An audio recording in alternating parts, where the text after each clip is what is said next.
Bismillahirrahmanirrahim. Dear students, Assalamu alaikum.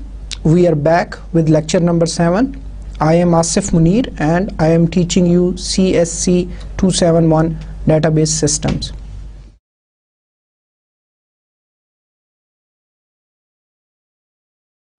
Let's start with the summary of previous lecture, what we covered in our previous lecture.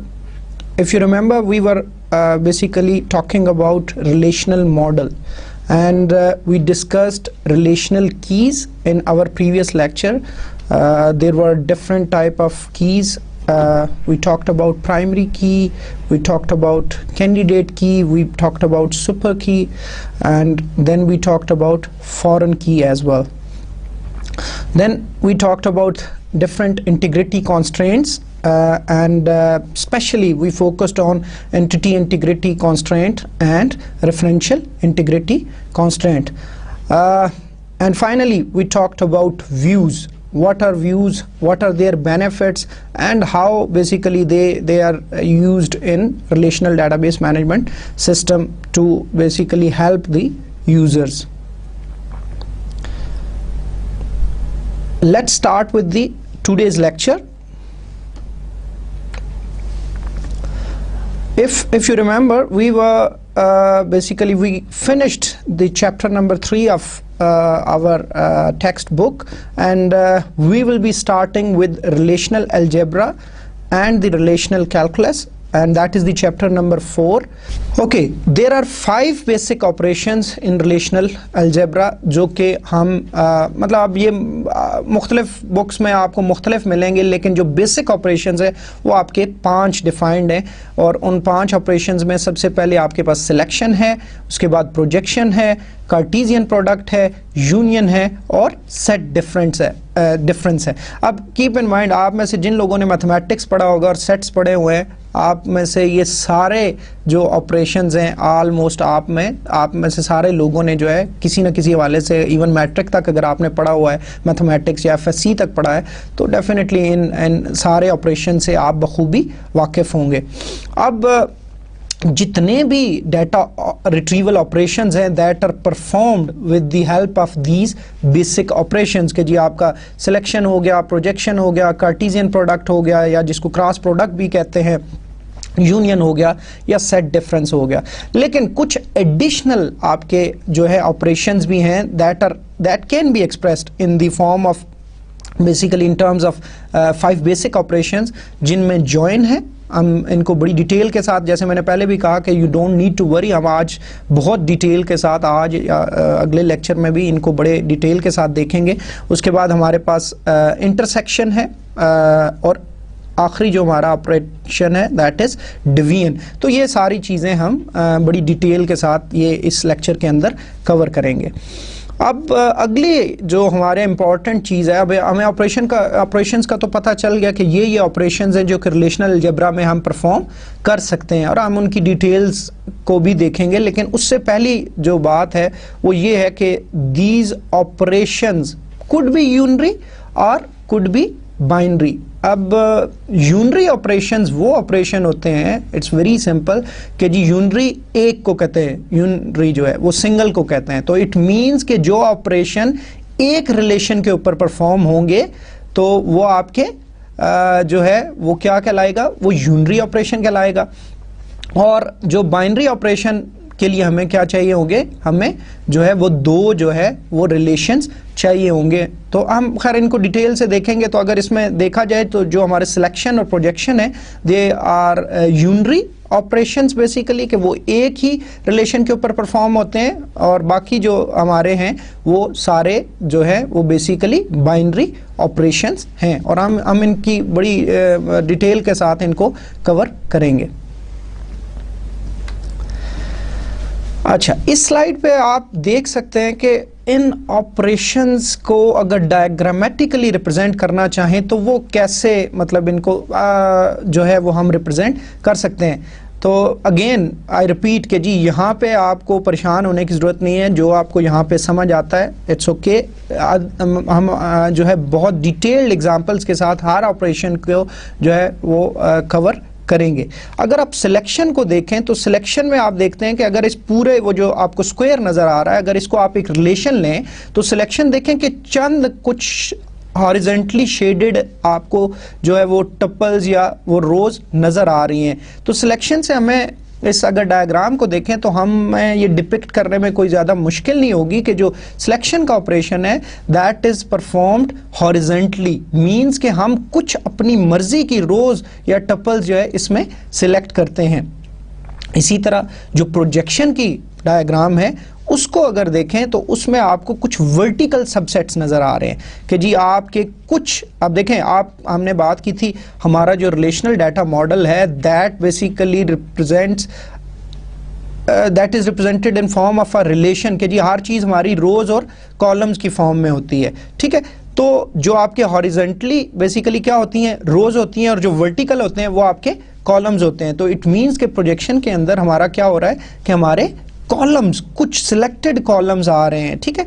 तो आप देख सकते हैं कि जी हमारे पास अगर मल्टीपल कॉलम्स थे तो हमने उनमें से चंद एक जो है वो उसमें से चूज कर लिए, और ये हमारा क्या कहलाएगा, प्रोजेक्शन कहलाएगा। इसके बाद तीसरा हमारा जो इस स्क्रीन के ऊपर हमें नज़र आ रहा है कि तीसरा हमारा जो ऑपरेशन है that is Cartesian product, cross product भी कहते हैं, और एक्स या क्रॉस से इसको बेसिकली रिप्रेजेंट किया जाता है।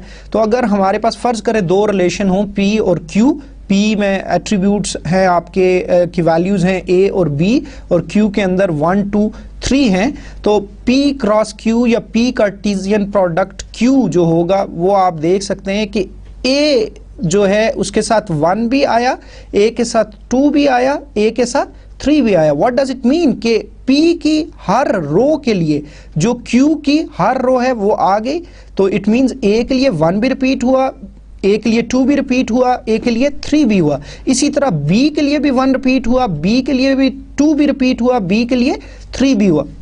तो हमें मतलब थोड़ा सा इस डायग्राम से बड़ा क्लियरली ये नज़र आ रहा है, लेकिन फिर मैं कहूँगा कि अभी घबराने की ज़रूरत नहीं, इसको हम देखेंगे कि हम कैसे जो है इसकी डिटेल्ड एग्जांपल जब करेंगे तो फिर हमें और ज़्यादा चीज़ें क्लियर हो जाएंगी।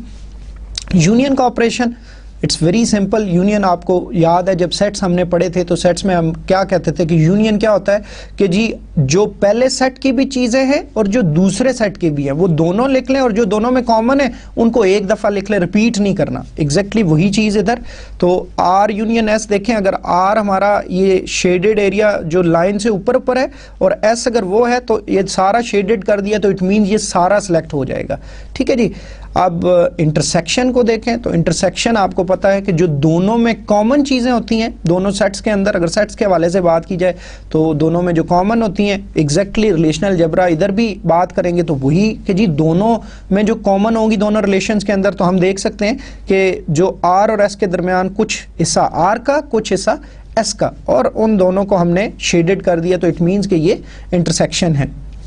इसी तरह सेट डिफरेंस जो है, सेट डिफरेंस को आप देख सकते हैं कि सेट डिफरेंस ये होता है कि पहले सेट में के ऐसे एलिमेंट्स जो दूसरे सेट में मौजूद नहीं है, लेकिन यहाँ पे चूंकि हम हर चीज़ को किस फॉर्म में रिप्रेजेंट कर दे रहे हैं, in form of relations tables, तो आप देख सकते हैं कि जी r माइनस एस कहेंगे कि जी r का डिफरेंस s के साथ, तो इट मींस r की ऐसी टुपल्स जो s में मौजूद नहीं है, तो हमने r का कुछ हिस्सा शेडेड कर दिया कि r की ये वो वाली टुपल्स हैं जो s में मौजूद नहीं है, या r के वो एलिमेंट्स जो उसके अंदर मौजूद नहीं है। क्योंकि अब चूंकि जैसे मैं बार बार इस चीज़ को रिपीट कर रहा हूँ कि हम रिलेशनल मॉडल की बात कर रहे हैं, तो रिलेशनल मॉडल में हर चीज़ is basically represented in the form of relations, और रिलेशन एक्चुअली क्या होता है, टेबल होता है। टेबल किस फॉर्म में रिप्रेजेंट होता है, रोज और कॉलम्स की फॉर्म में, एट्रीब्यूट्स और टपल्स एंड सो ऑन, मतलब ये सारी चीज़ें वही वाली टर्मिनोलॉजी जो हम पिछले चैप्टर में बड़ी डिटेल के साथ देख के आए हैं। तो एक चीज़ जो हम पहले भी मैंने डिस्कस की थी कि अगर आपके पुराने कॉन्सेप्ट्स जो पिछले लेक्चर के हैं अगर वो क्लियर नहीं होंगे तो that will be basically used in next lectures, तो इसीलिए आप कोशिश किया करें कि जो आपके पुराने लेक्चर हो उसको अच्छी तरह रिवाइज कर लें, और जो चीज़ें समझ नहीं आती उनको पहले क्लियर करें, ताकि फिर अगला लेक्चर, क्योंकि उनमें बाज़ वक़्त वो कॉन्सेप्ट्स यूज़ हो रहे होते हैं, तो फिर आपको कोई उस किस्म का मसला ना हो। अच्छा, इसके बाद जी हमारे पास और कुछ स्पेशल ऑपरेशंस हैं जो कि हम देखते हैं कि जैसे अगर हमारे पास फ़र्ज़ करें कि दो हमारे पास रिलेशंस टी और यू दिए हों, तो हमारा जो पहला ऑपरेशन है, अब आप देख सकते हैं कि टी में दो एट्रीब्यूट्स हैं, ए और बी, और उनकी वैल्यूज़ A1 और B की 2 है, और इसी तरह जो यू हमारा रिलेशन है उसके दो एट्रीब्यूट्स हैं B और C, और B की वैल्यूज़ 1 3 हैं, और C के एट्रीब्यूट के अगेंस्ट जो वैल्यूज़ हैं वो X Y Z हैं। अब जो नेचुरल जॉइन है हमारा, अब natural join between T and U, और इसके लिए एक स्पेशल ये आपका जो सिंबॉलिक रिप्रेजेंटेशन है वो आप देख रहे हैं कि काइंड ऑफ जो दो ट्राइंगल्स को आप बेसिकली जो है उन्होंने उनको जोड़ दिया है, ठीक है। तो ये इसका एक सिंबॉलिक रिप्रेजेंटेशन है, आपको ये जहन में रखनी होगी। अब अगर टेबल्स को देखा जाए टी और यू को, तो एक बात हमें क्लियर होती है कि जब भी हम जॉइन लेंगे तो इट मीन्स को जो कॉमन एट्रीब्यूट है, जैसे बी इन दोनों के अंदर, टी और यू के अंदर जो है ये कॉमन एट्रीब्यूट है, तो ये एक दफ़ा अपीयर हो रहा है। लेकिन फिर हम देख रहे हैं कि ए की भी एट्रीब्यूट की वैल्यू जो कि टी में है, और सी एट्रीब्यूट की वैल्यूज़ भी आ रही हैं, और वैल्यूज़ कुछ ऐसी आ रही हैं जैसे A1X और A1Y। तो एक चीज़ अगर हम देखें तो इट मीन्स कि जो बी की दोनों में वैल्यू हैं वो वाली टुपल्स आ रही हैं। तो आप अगर देखें कि बी की जो पहली टुपल है और उसकी वैल्यू है टी के अंदर वो 1 है, और यू के अंदर 1x है, और उधर a है, तो ये A1X इसलिए आ गया। इसी तरह जो आपकी 1 एक और भी है यू के अंदर, वो उसके अगेंस्ट उधर तो टी के अंदर A1 ही है और यू के अंदर 1y है, तो इसलिए ये चीज़ आ गई। तो इट मीन्स कि ये जो बी के एक जैसी वैल्यूज़ होंगी, कुछ इनके बेस के ऊपर जो है वो रिज़ल्ट आएगा, लेकिन मैं आगे जाके इसको बहुत डिटेल से डिस्कस करूँगा, फिर जो है फिर आपको ये चीज़ें क्लियर हो जाएंगी। इसी तरह सेमी जॉइन जो है हमारा, वो उसका जो है वो एक ख़ास जो है एक ट्राइंगल है सिंगल सी, वो आप देख सकते हैं कि सेमी जॉइन, उसमें आप देख रहे हैं कि सिर्फ जो टी हमारा रिलेशन है जो कि ऑन लेफ्ट साइड है, सिर्फ उसके एट्रीब्यूट्स शो हो रहे हैं, जो है आपके यू के एट्रीब्यूट्स शो नहीं हो रहे। लेकिन अगेन जो है एट्रीब्यूट्स कौन से शो हो रहे हैं, जो रोज हैं वो जो आपके टी के अंदर हैं, और उसमें सिर्फ ए की आ रही थी वो A1 है। और अगेन इसमें हम देखेंगे कि जो कॉमन वैल्यूज़ हैं, एट्रीब्यूट जो उनमें कॉमन है, उन्हीं की बेस के ऊपर रोज सिलेक्ट होंगी। इसी तरह हमारे पास जो एक्सट्रीम मेरे राइट साइड पे जो मेरी स्लाइड है उसमें लेफ़्ट आउटर जॉइन आपको नज़र आ रहा होगा। लेफ़्ट आउटर जॉइन में अगेन हम देखते हैं कि जी हमारी 3 एट्रीब्यूट्स आ रहे हैं, और जो है इसमें हमारे पास A1X A1Y, लेकिन B2 और उसके अगेंस्ट C का कोई एट्रीब्यूट नहीं है। तो हम देखेंगे कि ये कैसे डिराइव होता है। इसी तरह फिर आखिर में हमारे पास जो है वो डिवीजन का ऑपरेशन है। डिवीजन का ऑपरेशन भी अगेन जो है उसको अगर आप देखें V और W की फॉर्म में, तो हम देखेंगे कि W की जो दोनों बेसिकली अकरेंसेस हैं उसके अगेंस्ट जो भी आपका ए का एट्रीब्यूट होगा वो आ जाएगा। जैसे आप देख सकते हैं कि ए की जो V आपका टेबल है उसके अंदर A1 और A2 भी है, तो इट मींस B जो एट्रीब्यूट है अगर उस W को हम डिवाइड कर रहे हैं उससे, तो वो A1 और A2, तो इट मींस 1 और 2 की दोनों अकरेंसेस ए के लिए हैं, तो A इसलिए सिलेक्ट हो गया। इसी तरह B1 B2 है तो B भी सिलेक्ट हो गया, लेकिन C सिलेक्ट नहीं हुआ। क्यों? क्योंकि C के लिए सिर्फ जो है वो एट्रीब्यूट B की एक अकरेंस है 1, 2 नहीं है। अगर वो भी होती तो फिर ये भी सिलेक्ट हो जाता, जो रिजल्ट है आपका V डिवाइडेड बाय W। लेकिन जैसे मैंने कहा कि हम इनको बहुत डिटेल से इंशाल्लाह कवर करेंगे। ओके, अब एक और जो चीज़ आपको अब समझने वाली है, या जैसे मैंने कुछ आपको थोड़ा सा पहले चैप्टर के अंदर या पहले लेक्चर के अंदर जो है हमने डिस्कस किया था कि जो इस बुक के अंदर केस स्टडी यूज़ हुई है, that is called dream home case study. और dream home case study basically क्या है कि जो लोग भी कोई रेंट पे कोई घर लेना चाह रहे हैं उसके हवाले से मतलब ये बेसिकली आपके रेंटल जो है हाउस रेंटिंग की बेसिकली कोई कंपनी है जिसकी मुख्तलिफ जगह पे ब्रांचेज हैं और ये लोगों को बेसिकली जो है ये फैसिलिटी प्रोवाइड करते हैं कि कोई भी वो घर रेंट पे लेना चाहे उस हवाले से। तो इनके पास इनका स्टाफ है, इनकी मुख्तलिफ ब्रांचेज हैं, ये मुख्तलिफ किस्म के इनके पास क्लाइंट्स आते हैं, वो प्रॉपर्टीज़ की डिटेल है कि कौन सी प्रॉपर्टीज़ हैं और फिर इसी तरह जो है किस क्लाइंट ने किस प्रॉपर्टी को व्यू किया हुआ है एंड सो ऑन, ये सारी डिटेल जो है वो इस डेटाबेस के अंदर मौजूद है। तो हम जितने भी रिलेशनल अलजेब्रिक एक्सप्रेशन जो या ऑपरेशंस परफॉर्म करेंगे वो हम बेसिकली इस जो है डेटाबेस के ऊपर अप्लाई करेंगे। तो इसलिए इनके टेबल्स को देखना एक दफ़ा ज़रूरी है। अगर आप ब्रांच के टेबल को देखें तो मतलब it's very obvious from the name branch के जी ब्रांच विल कंटेन कि ब्रांच की इंफॉर्मेशन। अब मैंने आपको, अगर आपने पिछले मेरे लेक्चर आपके जहन में हो जब हमने रिलेशनल मॉडल की बात की थी और हमने रिलेशन की बात की थी, तो रिलेशनल मॉडल में एक चीज़ हमने ये भी डिस्कस की थी कि एक रिलेशन के अंदर जो है वो उसी से रेलेवेंट एट्रीब्यूट्स होते हैं जो सारे उस रिलेशन को रिप्रेजेंट करने के लिए चाहिए होते हैं। तो हम देखते हैं कि जी ब्रांच के अंदर तमाम ब्रांच की सारी इंफॉर्मेशन जो है वो मौजूद होगी। जैसे ब्रांच नंबर है, हर एक को एक ब्रांच नंबर असाइन किया गया और definitely it will be a primary की जो कि इसको यूनिकली आइडेंटिफाई करेगी। इसी तरह स्ट्रीट है, सिटी है, पोस्ट कोड है। तो ये उन तमाम ब्रांचेस की डिटेल है जो ड्रीम होम के जितने भी ऑफिसेज हैं मुख्तलिफ जगह पे। ठीक है जी। Staff again, staff will be basically representing all the staff members, जो भी उनका स्टाफ उन ब्रांचेस में काम कर रहा है उसके बारे में जो है ये इंफॉर्मेशन मेंटेन कर रहा होगा। आप देखें कि स्टाफ नंबर है, फर्स्ट नेम है, लास्ट नेम है, पोजीशन है, सेक्स है, डेट ऑफ बर्थ है, सैलरी है और एक ब्रांच नंबर दोबारा इधर यूज हुआ है।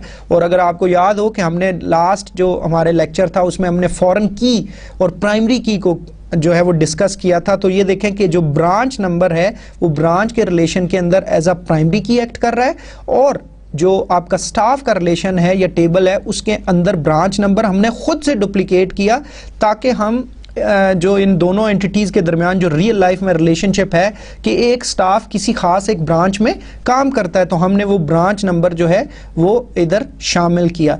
अब अगर आपको इंटीग्रिटी कॉन्स्ट्रेंट्स याद हों तो हमने एक रेफरेंशियल इंटीग्रिटी कॉन्स्ट्रेंट का जिक्र किया था और रेफरेंशियल इंटीग्रिटी कॉन्स्ट्रेंट यही था कि जो फॉरेन की वैल्यू है that must be either from the home relation, means के जी जो भी ये स्टाफ के अंदर ब्रांच नंबर की वैल्यूज आ रही हैं ये मस्ट मौजूद होनी चाहिए ब्रांच के अंदर, ब्रांच नंबर के में जो एट्रीब्यूट है। और अगर नहीं है तो या फिर वो नल हो सकती हैं। जैसे मैंने एग्जांपल भी दी थी कि जी आपका एक एम्प्लॉय तो हमने ले लिया लेकिन वी आर नॉट श्योर कि जी विच डिपार्टमेंट बेसिकली और विच ब्रांच ही विल बी असाइन टू या किस ब्रांच में उसको आपने भेजना है, तो इस सूरत में जो है आप उसको नल भी रख सकते हैं। तो ये सारे जो है ये डाटा भी आप इसके इंस्टेंस देख सकते हैं कि इसके अंदर ब्रांच के अंदर इस टाइम 5 रोज़ पड़ी हुई हैं और इसी तरह जो आपका स्टाफ है उसके अंदर 6 रोज़ पड़ी हुई है। इस इंस्टेंस इस डाटाबेस को समझना इस टाइम ज़रूरी है ताकि आपको क्लियर होगा कि हम जितने भी ऑपरेशन परफॉर्म करेंगे वो इसी के ऊपर करेंगे रिलेशनल अलजेब्रा के। अच्छा, तीसरा जो हमारा रिलेशन है वो है प्रॉपर्टी फॉर रेंट का। नाम से क्लियर है कि इसमें जो प्रॉपर्टीज हैं जो रेंट पे हमने देनी है उनकी डिटेल्स होंगी। ठीक है, तो इसमें आप देखें कि प्रॉपर्टी नंबर है, हर एक प्रॉपर्टी को एक यूनिक हमने मतलब ये प्राइमरी की है उसकी, स्ट्रीट किस स्ट्रीट में है वो वाकया प्रॉपर्टी, सिटी उसका कौन सा है, उस प्रॉपर्टी जहां पे वाकया है वो पोस्ट कोड कौन सा है। उधर जो पोस्ट कोड था ब्रांच के अंदर वो ब्रांच का एड्रेस था और उसका सारा एड्रेस था और ये स्ट्रीट, सिटी और पोस्ट कोड जो है ये उस प्रॉपर्टी का जो हमने रेंट पे देनी है जिसकी डिटेल हमारे पास है ये वो है। तो you have to basically distinguish between these two addresses. ये वही वाले एट्रीब्यूट्स डेफिनेटली हैं लेकिन वो जो हैं वो ब्रांच को एड्रेस को रिप्रेजेंट कर रहे हैं और ये वाले प्रॉपर्टी के जो है उसको रिप्रेजेंट कर रहे हैं। उसके बाद देखें एक और टाइप का हमारे पास एट्रीब्यूट है। टाइप मींस कि जी ये हाउस है या फ्लैट है, मुख्तलिफ 2 ही ऑप्शंस हैं, अगर कोई तीसरी भी होती है तो हम वो ऐड कर सकते हैं। उसके अंदर रूम्स की तादाद हर प्रॉपर्टी के अंदर कितनी है, किसी में 6 रूम्स हैं, किसी में 4 हैं, किसी में 3 है। आप देख सकते हैं कितना रेंट फिक्स हुआ है उस प्रॉपर्टी का। वो हर एक प्रॉपर्टी के अगेंस्ट आपका है कि जी 650 मांग रहा है, 400 मांग रहे हैं, 350 मांग रहे हैं एंड सो ऑन। इसी तरह हर एक प्रॉपर्टी का कोई ना कोई ओनर होगा, तो ये ओनर नंबर हमने रखा है और आप देखेंगे कि ओनर का एक अलग से टेबल होगा और ये जो है यहाँ पे owner number as a foreign key काम कर रहा है और ये हमेशा उस फॉरेन जो आपका ओनर का टेबल है उसके अंदर से ये वैल्यूज आनी चाहिए। इसी तरह स्टाफ नंबर, किस प्रॉपर्टी को कौन सा स्टाफ जो है किसकी रिस्पॉन्सिबिलिटी है कि ये प्रॉपर्टी उसने रेंट पे लगानी है, तो आप देख सकते हैं कि जी स्टाफ नंबर SA9 जो है वो PA14 को जो है हैंडल कर रहा है। और अगेन ब्रांच नंबर किस में, और डेफिनेटली अगर ये स्टाफ नंबर वो किस ब्रांच में काम कर, डिटेल्स जो है ये हमारी मौजूद हैं इसके अंदर। इसी तरह जो भी क्लाइंट्स हमारे पास आएंगे उनकी इंफॉर्मेशन हम अपने पास कैप्चर करना चाहेंगे, वो भी आप देख सकते हैं कि जी क्लाइंट नंबर है, हर एक जो क्लाइंट हमारे पास आया उसको हमने एक यूनिक आइडेंटिफिकेशन दे दी ताकि वो दो के जो है वो डुप्लीकेट ना हो सकें, दो मुख्तलिफ लोगों को डिस्टिंग्विश करने के लिए। तो हमने उसका फर्स्ट नेम भी स्टोर कर लिया, हमने लास्ट नेम भी कर लिया, उसका टेलीफोन नंबर उसको कॉन्टैक्ट करना पड़ता है, उसकी प्रेफरेंस टाइप। अब क्लाइंट किस काम के लिए आएगा, क्लाइंट ने तो आके हमसे कहना जी मुझे कोई प्रॉपर्टी फॉर रेंट चाहिए, तो हमें उसकी बेसिकली उसकी क्या रिक्वायरमेंट्स है वो हमने रखनी है। तो पहली रिक्वायरमेंट कि जी उसको क्या प्रेफरेंस है, हाउस उसने जो है वो रेंट पे लेना है या फ्लैट लेना है, तो वो देख लें आप प्रेफरेंस टाइप, ये उसी टाइप से ही बेसिकली जो है वैल्यूज आएंगी। और मैक्सिमम रेंट वो कितना अफोर्ड कर सकता है, क्योंकि मोस्ट प्रॉब्ली जब आप कोई भी क्लाइंट जो है वो रेंट पे ले रहा होगा तो वो यही दो मेजर जो है वो चीज़ें होंगी जिनके ऊपर उसका डिसीजन जो है होगा और फिर उसके अकॉर्डिंगली हमने उसको प्रॉपर्टीज दिखानी है। मसलन एक जो हमारा क्लाइंट है वो हाउस में इंटरेस्टेड ही नहीं है तो उसे हम हाउस क्यों दिखाएंगे, ठीक है, हम उसे सिर्फ वो वाली प्रॉपर्टीज दिखाएंगे जो हाउस नहीं है, ठीक है।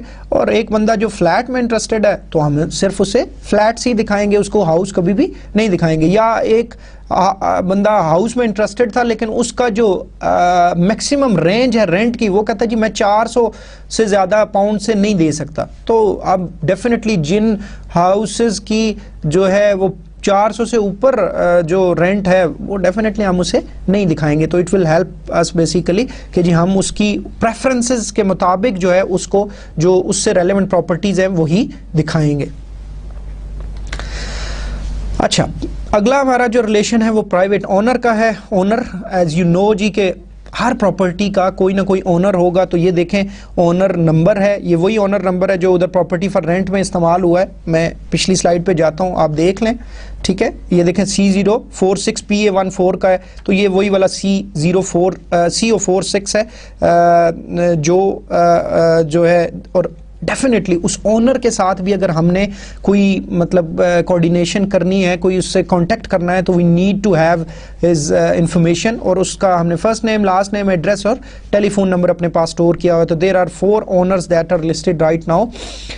व्यूइंग का जो रिलेशन है, व्यूइंग के अंदर, अब व्यूइंग मतलब नाम से जाहिर है कि जो कोई प्रॉपर्टी क्लाइंट आके देख लेता है तो उसकी भी हम इंफॉर्मेशन स्टोर कर लेते हैं कि इस क्लाइंट को हमने ये वाली प्रॉपर्टी दिखाई थी। तो इसमें अगर देखें तो अगेन जो आपका क्लाइंट और आपका जो प्रॉपर्टी है उसके दरमियान क्या रिलेशनशिप होगा कि क्लाइंट जो है वो प्रॉपर्टी को व्यू करेगा, तो उस इंफॉर्मेशन को कैप्चर करने के लिए बेसिकली ये रिलेशन जो है वो है। और इसमें आप देखेंगे कि क्लाइंट की तरफ से client number as a primary key में मतलब और एज अ फॉरेन की भी काम कर रहा है और as a part of primary key भी कर रहा है, और जो प्रॉपर्टी में से प्रॉपर्टी नंबर आ गया और जो है वो एज अ फॉरेन की भी काम कर रहा है और as a part of the primary key. तो इन दोनों में जो आपका क्लाइंट नंबर है और प्रॉपर्टी नंबर है वो जो है मिल के जो है जो कंपोजिट की हमने बात की थी, ये दोनों मिल के एज अ प्राइमरी की काम कर रहे हैं। फिर एक इंपॉर्टेंट है जी किस दिन उसने व्यू किया था, व्यू डेट हमने रख ली। फिर उस प्रॉपर्टी को देख के उसके कमेंट्स क्या थे तो वो भी हमने अपने पास स्टोर कर लिए जी, या उसने जो फॉर्म फिल किया था उसके अंदर, या जो भी आपका मेथड है जिसके थ्रू आप उससे कमेंट्स ले रहे हो उस प्रॉपर्टी के बारे में। और रजिस्ट्रेशन जो है वो डेफिनेटली क्लाइंट जब फर्स्ट टाइम आता है तो उसको आप रजिस्टर करते हो, तो आप क्लाइंट नंबर ले रहे हो और ब्रांच नंबर। और अब आप देखें कि ये जो रजिस्ट्रेशन है ये किस किस के दरमियान है। तो ये देखें कि कोई भी जो क्लाइंट होगा वो बेसिकली किसी एक ब्रांच पे आएगा और उधर आके अपने रजिस्ट्रेशन कराएगा।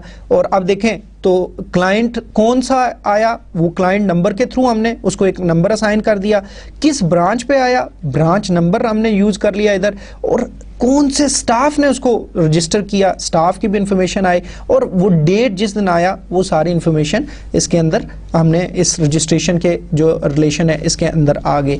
आई होप कि अब आपको ये ओवरऑल डेटाबेस जो है वो क्लियर हो गया होगा। और इट्स वेरी इंपॉर्टेंट कि अगर ये डेटाबेस आपको क्लियर नहीं होगा, ये एक सिस्टम क्लियर नहीं होगा, तो फिर जो रिलेशनल अलजेब्रिक ऑपरेशंस हैं वो भी आपको समझने में जो है फिर मुश्किल पेश आएगी। तो अगर आपको ये सिस्टम क्लियर हो जाता है कि जी ये कौन सा डेटाबेस सिस्टम है, इसमें एक्चुअली हो क्या रहा है, तो अगर आपको ये समझ आ जाएगा तो इंशाल्लाह फिर अगली चीज़ें हमारे लिए मुश्किल नहीं रहेंगी।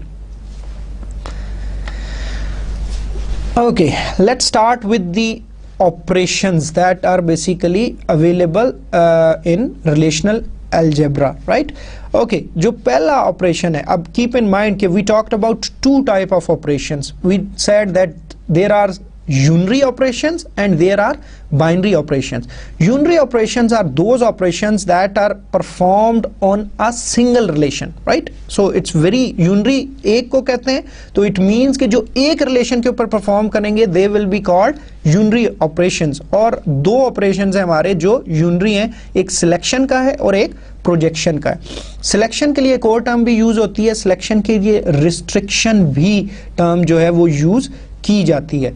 अब अगर वो जो मैंने डायग्रामेटिक रिप्रेजेंटेशन आपको दिखाई थी, तो सिलेक्शन जो है वो हमने देखा था कि हॉरिजेंटली हो रही है, और एक रिलेशन या टेबल के अंदर हॉरिजेंटली क्या चीजें होती हैं, वो आपकी रोज होती हैं या टपल्स होती हैं, ठीक है। तो अब इस सारे इन ऑपरेशंस के अंदर आपको जो है चंद चीज़ें बड़ी जो है वो क्लियरली समझनी होगी। एक ये कि उसकी सिंबॉलिक रिप्रेजेंटेशन क्या है, जो भी ऑपरेशन हम परफॉर्म कर रहे हैं, और फिर उसका मीनिंग क्या है कि उस ऑपरेशन के जो वो क्या बेसिकली जो है हमें फैसिलिटी प्रोवाइड करता है। तो ये दोनों चीज़ें हमें देखनी होंगी। तो अगर इसका जो सिंबॉलिक रिप्रेजेंटेशन देखी जाए सिलेक्शन या रिस्ट्रिक्शन के ऑपरेशन की, तो वो हमारा सिग्मा है, ठीक है जी। ये और सिग्मा के नीचे आप देख रहे हैं इसकी बेस के अंदर हम प्रेडिकेट डिफाइन करते हैं, और फिर पैरेंथेसिस के अंदर आर जो लिखा हुआ है, आर इज द रिलेशन जिसके ऊपर हम रिस्ट्रिक्शन या सिलेक्शन जो है वो परफॉर्म कर रहे होंगे। तो ये इसको लिखने का सिंटैक्स है कि तरीका है कि इस तरह बेसिकली आप जो जब भी कोई relational algebra expression for selection लिखेंगे तो वो ऐसे लिखेंगे। अब सिग्मा तो भी हमें क्लियर हो गया, sigma is basically used to represent selection और रिस्ट्रिक्शन। आर भी हमें रिप्रेजेंट हो गया कि किस रिलेशन के ऊपर जो है ये हमने रिस्ट्रिक्शन या सिलेक्शन परफॉर्म करनी है। और तीसरी चीज है वो है प्रेडिकेट। अब प्रेडिकेट को अगर हम देखना चाहें तो हमें जरा टेबल्स को अगेन थोड़ा सा सामने लाना होगा कि अब टेबल के अंदर हमने देखा कि दो चीजें होती हैं, उसमें हमारे एट्रीब्यूट्स होते हैं और एट्रीब्यूट के अगेंस्ट वैल्यूज होती हैं, ठीक है जी। मसलन जैसे आपका ब्रांच का टेबल है, ब्रांच के अंदर हमारे पास 4 एट्रीब्यूट्स हैं। ब्रांच नंबर है, उसके अंदर उसकी स्ट्रीट है, उसका सिटी है और उसका पोस्ट कोड है। अब जो उसके अंदर डाटा पड़ा हुआ है, जो टपल्स पड़ी हुई हैं वो मुख्तलिफ हैं जी के B003 ब्रांच है, उसका ये स्ट्रीट नंबर है, ये उसका सिटी है और पोस्ट कोड की भी इंफॉर्मेशन दी हुई है। इसी तरह B005 ब्रांच है, उसकी सारी डिटेल दी हुई है। तो ये आपके टपल्स हैं। अब हमने कहा था कि जो हमारी सिलेक्शन है that is performed on tuples, कि जी हम अपनी मर्जी की कुछ टपल्स उसमें से सिलेक्ट कर लेते हैं या रो सिलेक्ट कर लेते हैं। तो अब हमने क्या करना है कि जब टपल्स कोई अपनी मर्जी की सिलेक्ट करनी है तो it means we need to define a condition, a predicate. तो हमने एक प्रेडिकेट या कंडीशन डिफाइन करनी है जी कि किस बेस के ऊपर कौन सी रोज जो है बेसिकली हम सिलेक्ट करना चाह रहे हैं। अच्छा, मसलन फर्ज करें जी मैं ये देखना चाह रहा हूं कि मुझे एड्रेस कंप्लीट दिखाओ, ठीक है, उसका स्ट्रीट भी दिखाओ, उसका सिटी भी दिखाओ, उसका पोस्ट कोड भी दिखाओ, जो ब्रांच नंबर B003 है। तो अब मैं जो है एक रिस्ट्रिक्शन लगा सकता हूं कि मुझे जो है आप ब्रांच B003 का तमाम एड्रेस दिखाओ। तो अब ब्रांच के टेबल में तो सारी ब्रांचेस की इंफॉर्मेशन पड़ी है, तो इट मींस अब वही वाली रोज रिजल्ट में सिलेक्ट होंगी जो इस कंडीशन को सेटिस्फाई करेंगी। हम कहेंगे जी कि जहां पे ब्रांच नंबर की वैल्यू B003 है वो वाली रोज दिखाओ, तो it definitely there will be only one row selected, एक ही रो आपकी सिलेक्ट होगी इस ऑपरेशन के बाद। या सपोज मैं एक और आपको जो है वो कंडीशन स्पेसिफाई करता हूं। मैं आपको वापस थोड़ा सा जो है उस पुराने रिलेशन पे ले जाता हूं, तो आपको क्लियर हो जाए कि मैं क्या बात कर रहा हूं। ये देखें ब्रांच का टेबल है, जैसे मैं चाहता हूं जी सिर्फ ब्रांच B003 का जो है वो डाटा मुझे शो हो, उसका स्ट्रीट हो, सिटी हो और उसका पोस्ट कोड हो। तो अब मैंने अपनी जो कंडीशन है उसके अंदर क्या स्पेसिफाई करना है कि जहां ब्रांच नंबर की वैल्यू क्या है B003 है, तो जो आपका रिलेशन होगा वो क्या होगा, वो ब्रांच होगा और सिग्मा तो आएगा ही आएगी। तो जो प्रेडिकेट के अंदर, जो प्रेडिकेट वाली जगह पे वो जो कंडीशन जहां हमने स्पेसिफाई करनी थी वहां पे आपने क्या देना है, वहां पे आपने लिखना है branch number equals to B003। तो वो अब हर रो को जो है वो देखेगा और ब्रांच नंबर चेक करेगा और देखेगा पहली रो ब्रांच नंबर की वो जो है वहां पे B005 value, B005 is equal to B003 no, या मतलब ये जो प्रेडिकेट या कंडीशन होती है या ये ट्रू हो सकती है या फॉल्स हो सकती है। तो जिस पे ट्रू आएंगी, जो भी टपल्स के ऊपर ट्रू आएगी वैल्यू, वो वाली रोज सिलेक्ट हो जाएंगी और जिन पे नहीं आएगी वो जो है सिलेक्ट नहीं होंगी। B007 जो है वो भी सिलेक्ट नहीं होगी, B003 जो है वो सिलेक्ट हो जाएगी, B004 सिलेक्ट नहीं होगी, B002 सिलेक्ट नहीं होगी।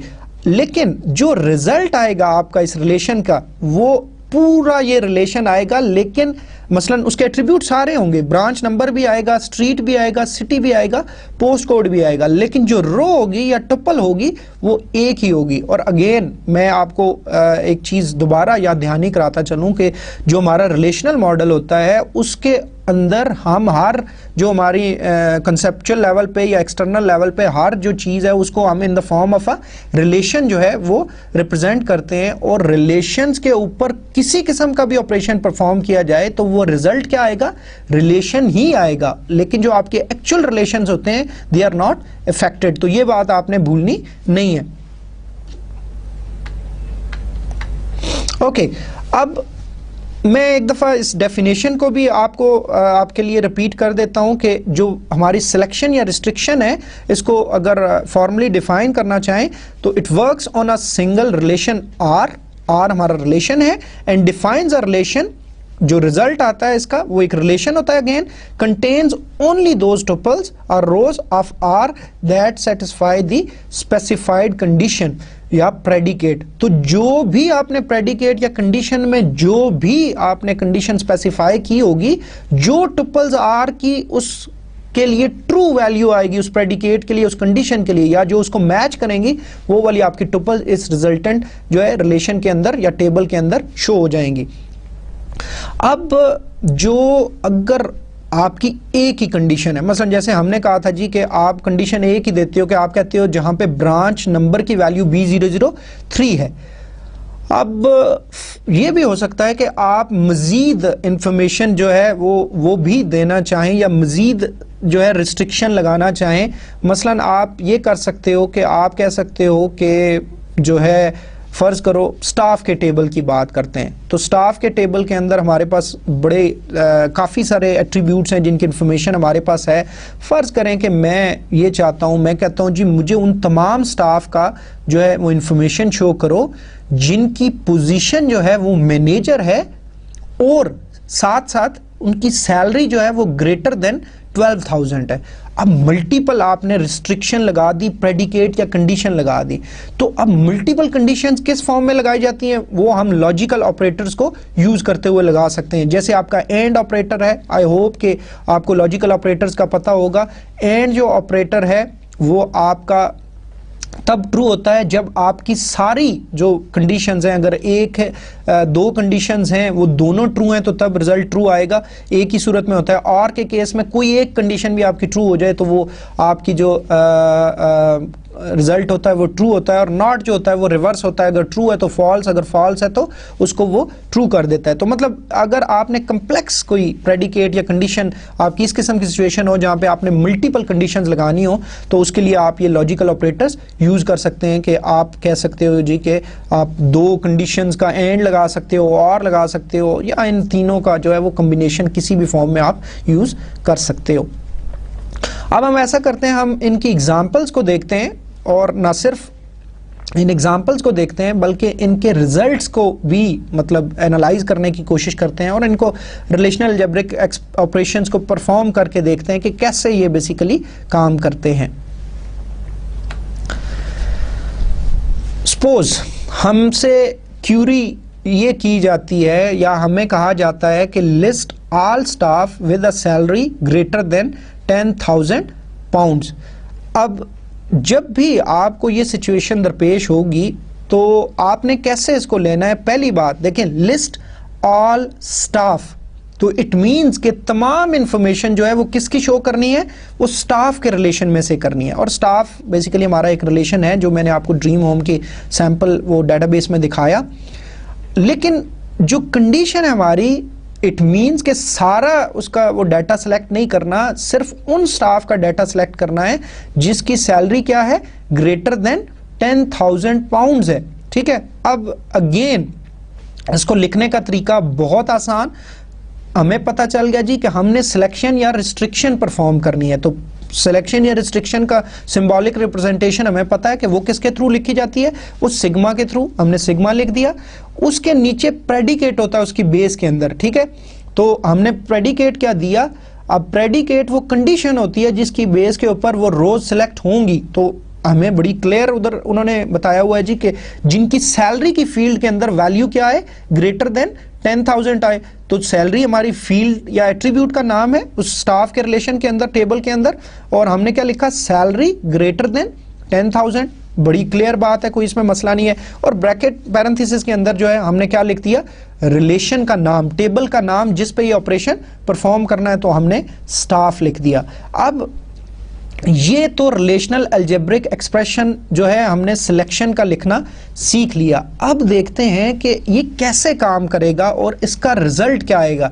तो रिजल्ट दिखाने से पहले मैं आपको दोबारा स्टाफ के रिलेशन को दिखाना चाहूंगा, और आप खुद देखें कि कौन कौन सी एनालाइज करें जी कि इस कंडीशन के बेस के ऊपर या इस प्रेडिकेट के बेस के ऊपर कौन सी रो सिलेक्ट होंगी और कौन सी नहीं होंगी। लेकिन एक चीज जो हमने पहले डिस्कस कर लिया है वो ये कर लिया है कि जो भी आपका सिलेक्शन का ऑपरेशन आप जब भी परफॉर्म करेंगे तो आपका तमाम एट्रीब्यूट्स जो हैं वो रिटर्न होंगे। ठीक है, उस रिलेशन के अंदर जितने भी एट्रीब्यूट्स हैं वो सारे के सारे उनकी वो आएंगे, लेकिन रोज या टपल्स वही वाली आएंगी जो इस कंडीशन को फुलफिल करेंगी। तो हम जरा एक दफ़ा एक नज़र जाके स्टाफ के रिलेशन को देखते हैं और ख़ुद एनालाइज करने की कोशिश करते हैं कि कौन कौन सी हमारी रोज जो है उसमें से सिलेक्ट होंगी और कौन सी नहीं होंगी।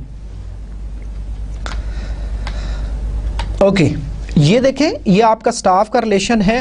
अब देखें, पहला जो हमारा स्टाफ नंबर है, अब पहली बात ये कि तमाम एट्रीब्यूट्स शो होंगे रिजल्ट में। स्टाफ नंबर भी होगा, फर्स्ट नेम भी होगा, लास्ट नेम भी होगा, पोजीशन भी होगी, सेक्स भी होगी, डेट ऑफ बर्थ भी होगी, सैलरी भी होगी, और ब्रांच नंबर। कोई भी एट्रीब्यूट रहेगा नहीं। क्यों? क्योंकि हम सिलेक्शन कर रहे हैं, रिस्ट्रिक्शन कर रहे हैं, हम सिर्फ रोज को रिस्ट्रिक्ट कर रहे हैं। हमने ये कोई बात नहीं की कि एट्रीब्यूट्स कौन से आने चाहिए कौन से नहीं आने चाहिए।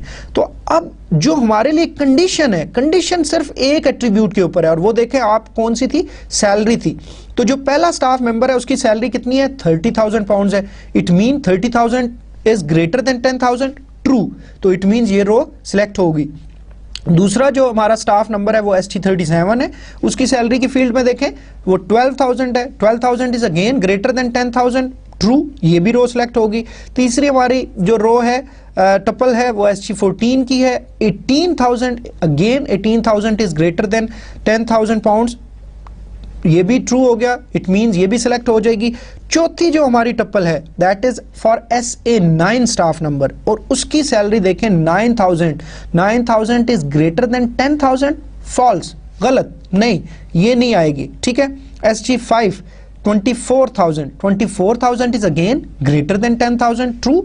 ठीक है, ये रो भी सिलेक्ट हो जाएगी, टपल सिलेक्ट हो जाएगी। SL41 और इसकी सैलरी के फील्ड में क्या है 9,000, अगेन 9,000 इज ग्रेटर देन 10,000, नहीं जी गलत है, तो ये रो सिलेक्ट नहीं होगी। तो इट मींस कि सिर्फ 4 टपल्स का जो है वो ये रिलेशन हमें रिटर्न होगा इस जो है ऑपरेशन के बाद। हम वापस आ गए। अब आप इसका रिलेशन का रिजल्ट देखें तो आप देखते हैं कि वही 4 टपल्स जो हमने उधर आइडेंटिफाई की थी वही वाला जो है वो आपका यहाँ पे रिटर्न हो गया। तो दिस इज हाउ बेसिकली जो है आप कोई भी जो सिलेक्शन या रिस्ट्रिक्शन जो है वो आप अप्लाई करते हो। अच्छा, अब अगला जो जैसे मैंने कहा था कि मिसाल के तौर पे, अब मैं फिलहाल आपको ये एक एग्जांपल दिखाऊंगा, लेकिन मैं आपको कम्प्लेक्स जो है वो एग्जांपल जो है वो भी मैं एक्सप्लेन कर देता हूँ विदाउट दी बेसिकली रिजल्ट्स। कि फ़र्ज़ करें जी आपको ये भी कहा जाता है कि ये कंडीशन तो है ही है, आपको सिर्फ ये कहा जाता है list all managers with a salary greater than फ़र्ज़ करें जी आप कहते हो 24,000, मैं आपको ये कहा जाता है कि लिस्ट ऑल स्टाफ नहीं, अब कहा गया list all managers with a salary greater than 10,000 नहीं 24,000 से ग्रेटर हो। ठीक है, अब 2 आपकी कंडीशंस या प्रेडिकेट आ गए। पहला जो आपका प्रेडिकेट है वो कहता है कि स्टाफ जिसकी पोजीशन मैनेजर है वही वाला सिलेक्ट हो और कोई भी जो पोजीशन है वो सिलेक्ट ना हो। दूसरी चीज ये है कि मैनेजर भी वो वाले सिलेक्ट हों जिनकी सैलरी 24,000 पाउंड से ज्यादा है। तो it means we need to use a logical operator, और लॉजिकल ऑपरेटर हमारे पास इस पे कौन सा इस्तेमाल होगा, इट मींस कि दोनों कंडीशन हमने मस्ट कर दिया है। हमने कहा पहली बात लिस्ट ऑल मैनेजर्स और दूसरी बात प्लस जिनकी सैलरी जो है वो 24,000 पाउंड से ज्यादा हो। तो हम इसको लिखने का तरीका क्या है कि जी इसी तरह लिखेंगे, सिग्मा हम लिखेंगे position equals to manager and का अगर आपको मैं दिखाऊं तो एंड के लिए ये आपका ऑपरेटर आप देख सकते हैं, एंड का ऑपरेटर यहाँ पे लिखा हुआ है। आपका ये जो एरो हेड सा जो है ऊपर की तरफ इसका वो जो है वो साइन होना चाहिए, जो इसकी नोक कह लें या इसकी जो चोंच है वो उस तरफ होगी, तो उस तरह इसको रिप्रेजेंट किया जाता है। और आप उसके बाद दूसरी कंडीशन लिखेंगे कि सैलरी इज ग्रेटर देन 24,000। अब अगेन अब इसी रिलेशन ये जो हमारी स्क्रीन पे नजर आ रहा है इसी से हम जो एक्सट्रैक्ट कर सकते हैं। पहली बात है कि 2 ही मैनेजर्स हैं हमारे इस स्टाफ के रिलेशन के अंदर जिनकी पोजीशन जो है वो मैनेजर है। तो इट मींस पहली बात है कि जो पहली वो देखेगा कि वो इस बेस पे सिलेक्ट करेगा रोज, तो 2 ही रोज सिलेक्ट होंगी मैनेजर वाली। लेकिन एंड में क्या है कि सैलरी जिनकी 24,000 पाउंड से ज्यादा है, तो आप देखें तो जो दूसरा मैनेजर है सुजान ब्रांड, ठीक है, उसकी सैलरी है 24,000। तो मैनेजर वाले प्रेडिकेट में तो ये सिलेक्ट हो जाएगा, लेकिन जो दूसरी कंडीशन है कि 24,000 इज ग्रेटर देन 24,000 फॉल्स, यहां पे ये रह जाएगा। तो जस्ट आपकी एक रो जो है वो रिटर्न होगी इस कॉम्प्लेक्स प्रेडिकेट या एक ऑपरेशन के नतीजे में, और उसमें सिर्फ SL21 जॉन वाइट जो है जिसकी सैलरी जो है वो 30,000 है, वही आपका जो है वो बेसिकली रिजल्ट जो आपका रिजल्टेंट रिलेशन होगा उसमें ये चीज आएगी। आई होप के सिलेक्शन या रिस्ट्रिक्शन जो है वो आपको क्लियर हो गया होगा। ठीक है, अब हम बात करते हैं प्रोजेक्शन की, जो कि दूसरा यूनरी ऑपरेशन है रिलेशनल अलजेब्रा के अंदर। अब प्रोजेक्शन, अगर आपको वो पहली स्लाइड याद हो जहां डायग्रामेटिक रिप्रेजेंटेशन हमने देखी थी, तो सिलेक्शन के लिए तो हॉरिजॉन्टल शेडेड हमने वो टपल्स देखी थी। जो हमारी प्रोजेक्शन थी उसके लिए हमने कुछ वर्टिकल जो है वो हमने वो शेडेड एरियाज देखे थे। तो प्रोजेक्शन उधर से हमने ये डिपिक्ट किया था, तो के जी इट मींस कि we will be selecting certain attributes. अब जो सिलेक्शन के अंदर हो रहा था वो टपल वाइज हो रहा था, और जो प्रोजेक्शन होगी इट मींस कि हम कुछ पर्टिकुलर या स्पेसिफिक एट्रीब्यूट्स की बात कर रहे होंगे। और ऐसा मतलब ये ऑपरेशन बड़ा लॉजिकल सा है कि हम फर्ज करें कि जी हम मतलब जो एक रिलेशन के अंदर तमाम एट्रीब्यूट्स हैं उन सब में नहीं इंटरेस्टेड। हम चाहते हैं जी कि फ़र्ज़ करें कि हमें उनके जो स्पेसिफिक एट्रीब्यूट्स हैं उनमें इंटरेस्ट है कि एक एम्प्लॉय जो है उसका फर्स्ट नेम दिखा दो, उसका लास्ट नेम दिखा दो, उसकी पोजीशन क्या है, ठीक है, वो हम उसकी सैलरी सिर्फ देखना चाह रहे हैं, एम्प्लॉय का नेम प्लस उसकी सैलरी देखना चाह रहे हैं, या हम हर एम्प्लॉय की पोजीशन प्लस उसकी सैलरी देखना चाह रहे हैं। तो इस किस्म की सिचुएशन में जो आपका ऑपरेशन यूज़ होगा वो प्रोजेक्शन होगा। प्रोजेक्शन को रिप्रेजेंट करने के लिए ये पाई का साइन है, और पाई की बेस के अंदर हम एट्रीब्यूट्स जो है वो कॉमा सेपरेटेड लिस्ट के साथ स्पेसिफाई करते हैं जो हम उस रिलेशन के एट्रीब्यूट्स जो है वो देखना चाह रहे हैं। तो A1 मीन्स के attribute 1, A2 attribute 2 up to AN, जो मतलब एट्रीब्यूट्स हम उस रिलेशन के देखना चाह रहे हैं हम उनके नाम लिख देंगे और कॉमा सेपरेटेड लिस्ट के साथ उसको सेपरेट कर देंगे। और अगेन पैरेंथेसिस के अंदर R है और R stands for the relation, और जो भी रिलेशन आपका होगा, मसलन स्टाफ का देखना है तो स्टाफ लिख देंगे, ब्रांच का देखना है तो ब्रांच में से लिख देंगे, एंड सो ऑन। इसी तरह अब इसकी डेफिनेशन अगर हम उसकी बात करें तो how we can define it कि जी it works on a single relation, again कि जी ये यूनरी रिलेशन ऑपरेशन है, तो there is only one relation involve, works on a single relation R and defines a relation, result again relation आया that contains a vertical subset of R। what does it mean कि जी vertically आप उसमें से कुछ selection कर रहे हैं, extracting the values of specified attributes कि जी हम अपनी मर्जी के जो एट्रीब्यूट्स हैं उनकी वैल्यूज देखना चाह रहे हैं। और लास्ट जो नुक्ता है that is again very important कि and eliminating duplicates, कि उसमें अगर कोई डुप्लीकेट टुपल्स आ रही हैं तो वो हम एलिमिनेट कर देंगे, अगर वो 2 दफ़ा आ रही हैं तो वो हम 1 दफ़ा लिखेंगे। अब ये बहुत ही इंपॉर्टेंट है। अगर अगेन अब आपको अपने पिछले लेक्चर्स के साथ इन चीज़ों को लिंक करना है। आपको याद होगा हमने इससे पिछला जो चैप्टर था या हमारे जो पिछला लेक्चर था उसमें हमने रिलेशनल मॉडल के ऊपर बात की थी, हमने रिलेशंस की बात की थी, और आपको याद होगा कि हमने प्रॉपर्टीज ऑफ रिलेशन की बात भी की थी, ठीक है।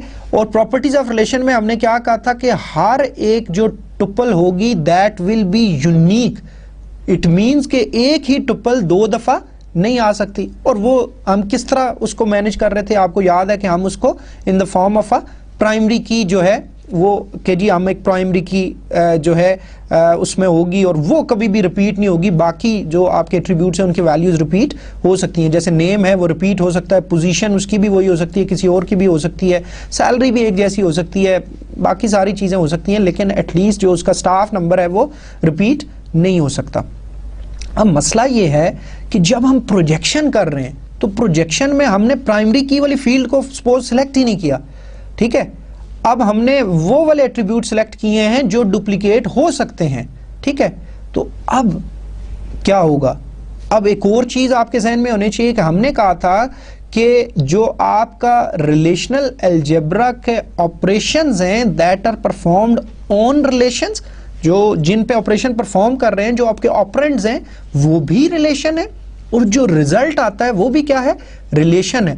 तो जो रिलेशन है चाहे वो ऐसा आपका रिलेशन है जिसमें प्राइमरी की वाली आपने एट्रीब्यूट नहीं सिलेक्ट किया प्रोजेक्शन के अंदर, तो उसमें क्या होगा कि स्टिल उसके अंदर यूनिकनेस होनी चाहिए। तो इसीलिए उन प्रॉपर्टीज को ये फॉलो करेगा, और अगर कोई 2 टपल्स जो है वो डुप्लीकेट हो रही हैं तो वो सिर्फ उसको 1 दफा दिखाएगा, 2 दफा नहीं दिखाएगा। और इट्स वेरी इंपॉर्टेंट, ये आपको आई होप यहाँ तक मैं बात कर रहा हूँ तो समझ आ गया होगा, लेकिन मैं एग्जांपल्स के साथ भी आपको ये समझाने की कोशिश करूंगा। अच्छा, अब प्रोजेक्शन की एग्जांपल कैसे है जी, सपोज हम चाहते हैं जी कि produce a list of salaries for all staff showing only staff number, first name, last name and salary details, ठीक है जी। अच्छा, अब सपोज जी हम सिर्फ सैलरी का वो डिटेल देखना चाह रहे हैं तमाम स्टाफ के लिए, ठीक है। There is no restriction, means कि जितनी टपल्स होंगी, अब पहली बात कि जी आपका जो इसके अंदर सिर्फ हम हॉरिजॉन्टल नहीं वर्टिकल जो है वो इसकी रिस्ट्रिक्शन लगा रहे हैं, रोज के हवाले से कोई रिस्ट्रिक्शन नहीं है, रोज सारी सिलेक्ट होंगी, ठीक है, अनलेस कि जी हम कोई रिस्ट्रिक्शन प्लस प्रोजेक्शन नहीं लगा रहे, लेकिन अभी हम उसकी बात नहीं कर रहे, हम सिर्फ ये देख रहे हैं कि हम प्रोजेक्शन अप्लाई कर रहे हैं तो प्रोजेक्शन में रोज के ऊपर कोई रिस्ट्रिक्शन नहीं है, हम सिर्फ एट्रीब्यूट्स या जो है कॉलम वाइज जो है वो रिस्ट्रिक्शन लगा रहे हैं कि ये वाले कॉलम्स उसके अंदर से दिखाओ, सारे हमें ज़रूरत नहीं है।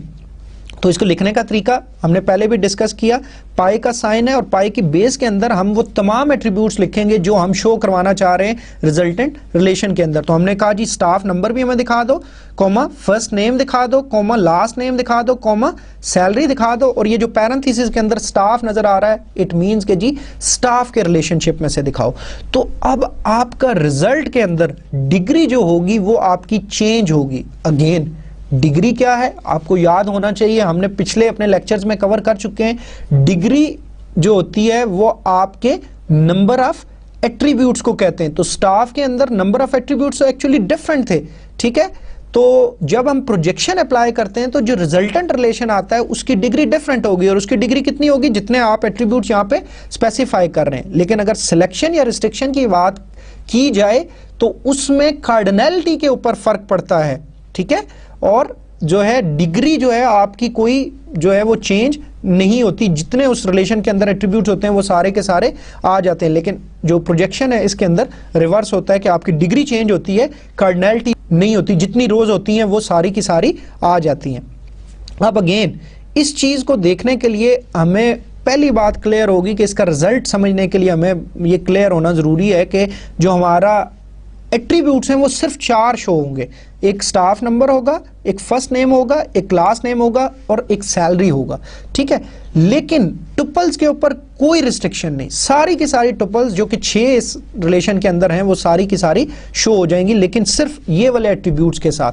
तो अगर मैं आपको दिखाऊं अगेन स्टाफ का रिलेशन एक नज़र आपको दोबारा दिखाऊं ताकि आपको क्लियर हो कि क्या उसमें से चीज़ें सेलेक्ट होंगी और क्या नहीं होंगी।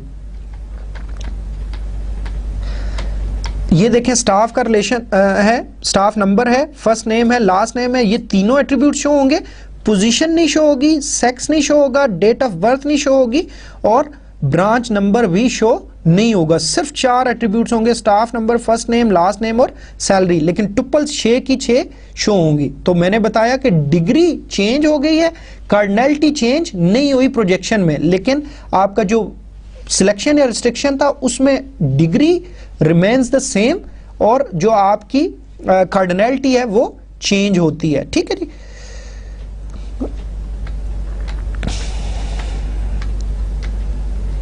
ओके, तो ये हमारा जो है वो रिजल्टेंट रिलेशन आ गया जो इस ऑपरेशन के बाद हमें नजर आएगा, जिसमें staff number, first name, last name और सैलरी की डिटेल्स आ रही हैं और जो है वो उसके बाद जो है आपका उनकी वैल्यूज 6 की 6 टुपल्स की नज़र आ रही हैं।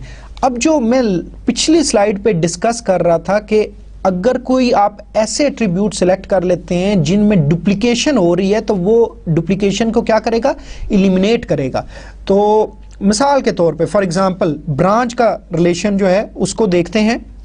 फ़र्ज़ करें कि मैं प्रोजेक्शन जो है वो अप्लाई करता हूं ब्रांच के ऊपर, ठीक है, और मैं सिर्फ ब्रांच के अंदर जो है प्रोजेक्शन में सिर्फ एक एट्रीब्यूट के ऊपर करता हूं, मैं सिटी देखना चाह रहा हूं। तो मैं कहता हूं पाए के नीचे मैं सिटी लिखता हूं और ब्रैकेट के अंदर जो रिलेशन का नाम है उसमें मैं क्या लिख देता हूं, ब्रांच लिख देता हूं।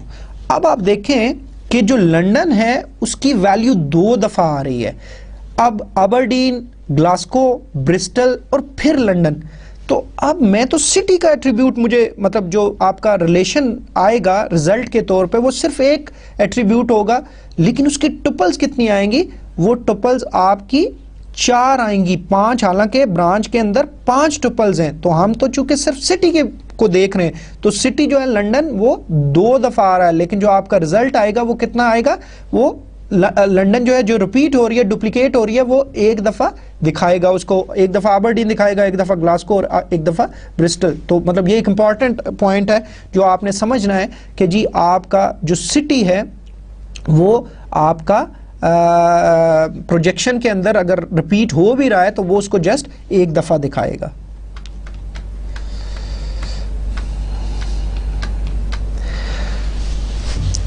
यहां पे हमारे जो यूनरी ऑपरेशंस हैं वो दोनों खत्म होते हैं। अब हम बात करेंगे बाइनरी ऑपरेशंस की। अब बाइनरी ऑपरेशंस जैसे आई ऑलरेडी डिस्कस्ड के जी they will always operate on 2 relations के जी, जहां पे आपके हमेशा मल्टीपल रिलेशंस होंगे जी कि दो होंगे, ठीक है, कम से कम भी दो होंगे। ओके, अब यूनियन, मेरा ख्याल है आप में से हर बंदे ने मैट्रिक तक तो मैथमेटिक्स पढ़ा होगा, यूनियन का आपको बहुत अच्छी तरह इल्म होगा, सिलेक्शन और प्रोजेक्शन शायद जो है वो ना भी पढ़ा हो, तो यूनियन तो हर बंदे ने जो है वो ये देखा होगा। यूनियन का साइन यू की फॉर्म में होता है और आर यूनियन एस, अगर हमारे पास दो रिलेशंस हैं आर और एस, तो उनके दरमियान यूनियन हमने रिप्रेजेंट करना हो तो आर यूनियन एस यू की फॉर्म में हम इसको रिप्रेजेंट करते हैं। अब हम यूनियन की बात करें तो यूनियन हमें बहुत अच्छी तरह से याद है सेट्स के अंदर भी, कि यूनियन के अंदर दोनों सेट जिनका हम यूनियन लेते थे उनके दोनों के एलिमेंट्स आ जाते थे, लेकिन अगर वो एलिमेंट्स रिपीट हो रहे थे तो वो एक दफा आते थे, दो दफा नहीं आते थे, और दोनों के आते थे कि ऐसे भी जो एक में है या जो दूसरे में है या जो दोनों के अंदर है, वो सारे के सारे एलिमेंट्स जो हैं वो यूनियन के रिजल्ट में आते थे। एग्जैक्टली वही वाला कॉन्सेप्ट जो है इधर है कि जी दो अगर रिलेशंस है हमारे पास तो उन दोनों के अंदर से वो तमाम टुपल्स आएंगी, चाहे आर के अंदर है या सिर्फ एस के अंदर है, या तीसरी सूरत क्या है कि आर और एस दोनों के अंदर है, कॉमन है, ठीक है। अच्छा, लेकिन अब चूंकि हम रिलेशंस की बात कर रहे हैं तो कुछ लॉजिकली आपको समझने की जरूरत है कि ये जो ऑपरेशन है इसके परफॉर्म करने के लिए पहली बात है थोड़ा सा हमें एक और कंडीशन भी है। ये हर किस्म के दो डिफरेंट रिलेशंस के ऊपर जो है वो नहीं हो सकता, उसके लिए एक खास कंडीशन है और वो कंडीशन कहलाती है कि यूनियन कंपैटिबिलिटी हो, ठीक है, तब जो है वो उन दो रिलेशंस के ऊपर यूनियन का जो है वो ऑपरेशन परफॉर्म किया जा सकता है, अदरवाइज नहीं किया जा सकता। तो union of two relations R and S defines a relation, result is again, मैंने जैसे हम बार बार इस चीज को डिस्कस कर चुके हैं कि रिलेशनल मॉडल में जो सारे ऑपरेंड्स हैं वो रिलेशंस होंगे, जो रिजल्ट आएगा ऑपरेशंस का वो भी क्या होगा, रिलेशन आएगा। That contains all the tuples of R, या सारी टुपल्स आर की होंगी और एस और एस की भी, और बोथ आर एंड एस, ठीक है जी। और तीसरी चीज अगेन कि डुप्लीकेट टुपल्स बीइंग एलिमिनेटेड, कि जी आपकी जो टुपल्स अगर कोई डुप्लीकेट हो रही हैं तो उनको वो जस्ट एक दफा दिखाएगा, दो दफा नहीं दिखाएगा।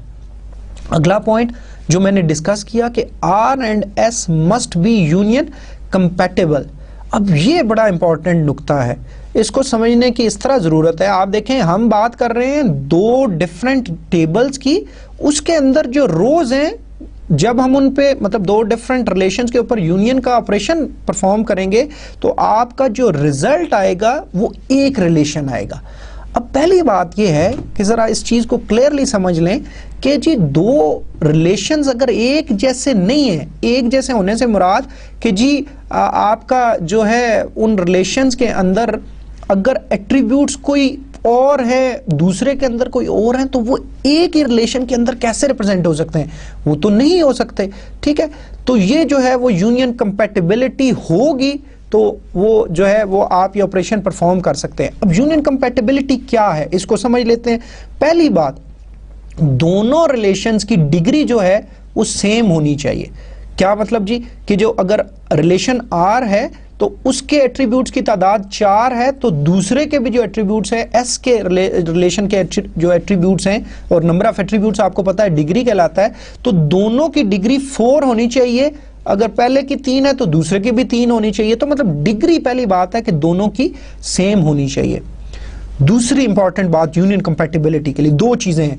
पहली, डिग्री दोनों रिलेशंस की जिनके दरमियान यूनियन परफॉर्म होने जा रहा है सेम होनी चाहिए। दूसरी इंपॉर्टेंट बात कि जो उनकी कोरिस्पोंडिंग एट्रीब्यूट्स हैं, ठीक है, कोरिस्पोंडिंग एट्रीब्यूट से क्या मुराद कि जो पहले रिलेशन का पहला एट्रीब्यूट है और दूसरे रिलेशन का पहला एट्रीब्यूट है, ये आपस में कोरिस्पोंडिंग है कि वो पहले रिलेशन का पहला एट्रीब्यूट है वो दूसरे का है, वो दोनों एक ही डोमेन के ऊपर डिफाइंड होने चाहिए। उनके नाम डिफरेंट हो सकते हैं लेकिन उनकी डोमेन एक होनी चाहिए। मसलन अगर पहला नेम है, कैरेक्टर्स है, तो दूसरा भी रिलेशन के अंदर वो एट्रीब्यूट नेम होना चाहिए। अगर उधर जो है वो उसका डिपार्टमेंट है और दूसरे रिलेशन में भी मतलब वो जो डोमेन है वो डिपार्टमेंट में से वैल्यूज आनी चाहिए। तो दो हमने जो है वो कंडीशंस यूनियन कंपैटिबिलिटी को समझ लिया कि दो इंपॉर्टेंट चीजें हैं। पहली चीज, नंबर ऑफ एट्रीब्यूट्स या डिग्री जो है दोनों रिलेशंस की सेम होनी चाहिए, और फिर दूसरी हमने बात की कि जो करस्पॉन्डिंग एट्रीब्यूट्स हैं वो क्या होने चाहिए, वो बेसिकली एक ही डोमेन के ऊपर डिफाइंड होने चाहिए, या इन अदर वर्ड्स के वो एक ही जो है बेसिकली एट्रीब्यूट एक ही तरह के होने चाहिए। ठीक है जी। अब एक आखिरी चीज जो इसमें हमें यहाँ बताई गई है वो ये है कि suppose if R and S have I and J tuples, कि जी अगर आर के अंदर आई टुपल्स हैं और एस के अंदर जे टुपल्स हैं respectively, union is obtained by concatenating them into one relation, और मैक्सिमम टुपल्स जो रिजल्टेंट रिलेशन है उसके कितने होंगे, ज्यादा से ज्यादा यही पॉसिबिलिटी है ना जी कि दोनों की सारे जो है वो सिलेक्ट हो जाएंगी रोज, तो इट मींस कि आई प्लस जे जो है वो मैक्सिमम टुपल्स आएंगी। अगर कोई रिपीट भी हो रही है तो हमने कहा था कि वो जस्ट एक दफा आएगी, वो डुप्लीकेट उसको इलिमिनेट करके जो है वो यूनियन जो है वो अपना रिजल्ट शो करेगा। तो इट मींस कि अगर उसकी आई थी, आर की जो है वो आई टपल्स थी और जो एस है उसकी जे टपल्स थी, तो जो मैक्सिमम हो सकती हैं उसकी अगर 6 टपल्स है और दूसरे की 5 तो मैक्सिमम 11। तो इवन अगर एक की 6 हैं और दूसरे की भी 6 हैं तो लेकिन उनमें से कुछ डुप्लीकेट है तो फिर आपकी जो है स्टिल जो है वो कम हो जाएंगी। ठीक है, तो मैक्सिमम जो पॉसिबिलिटी है कि अगर डुप्लीकेशन नहीं है तो वो आई प्लस जे टुपल्स आ सकती हैं। ठीक है, लेकिन अगर रिपीट हो रही हैं तो वो फिर इतनी नहीं आएंगी। अच्छा, सपोज उसी पे अगर हम इसको लिखना चाहें और हमारे पास सिचुएशन क्या है, हमसे कहा जाता है जी list all cities where there is either a branch office or a property for rent.